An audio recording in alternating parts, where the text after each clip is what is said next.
उसके लिए कहा गया है कि संयम का पालन करने से देवगति का आयुष्य का बंध होता है। संयमी जीव मृत्यु होके कहाँ जाते हैं? देवलोक में जाते हैं। श्रावक के व्रतों का पालन करने से देवलोक का आयुष्य का बंध होता है। तप करने से देवगति का आयुष्य का बंध होता है।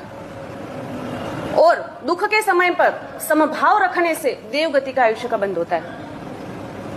जब जीवन में दुख आता है तब संताप नहीं करना, लेकिन संभाव जो अगर रखता है जीव, तो वो आत्मा देवगति का आयुष्य का बंध करता है। समाधि पूर्वक मृत्यु होने के बाद दुख में संभाव कैसे रख सकते हैं? दुख में संभाव रखना यानी छोटे छोटे जो दुख आते हैं ना, तब समता रखनी है। जैसे कि सर दर्द हो रहा है, लेकिन उस समय पर क्या करना है? समता रखनी है। कर्म का उदय है, समता पूर्वक मुझे उसको भुगतना है। अगर धर्म को सही मायने में समझा है तो छोटे छोटे दुखों में जब संभाव आएगा, तब बड़े दुख जब आएंगे ना, तो हमारा संभाव समता हमारी वहीं पर रह पाएगी।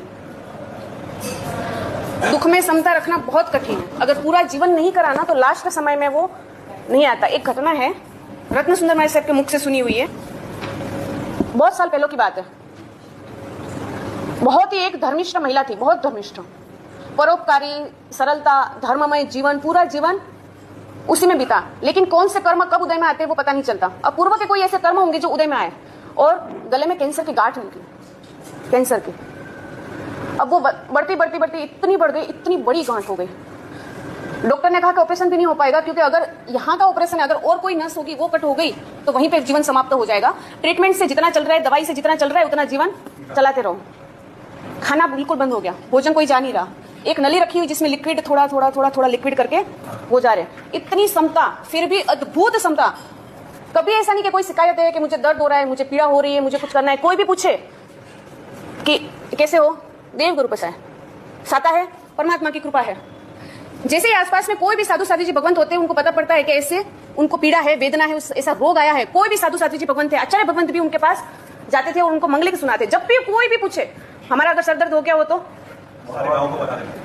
सबको बताते हैं, और हाइबल करते हैं अलग। अभी दिमाग मत खा, मुझे अभी सर दर्द हो रहा है, अभी कोई बात मेरे से मत करो।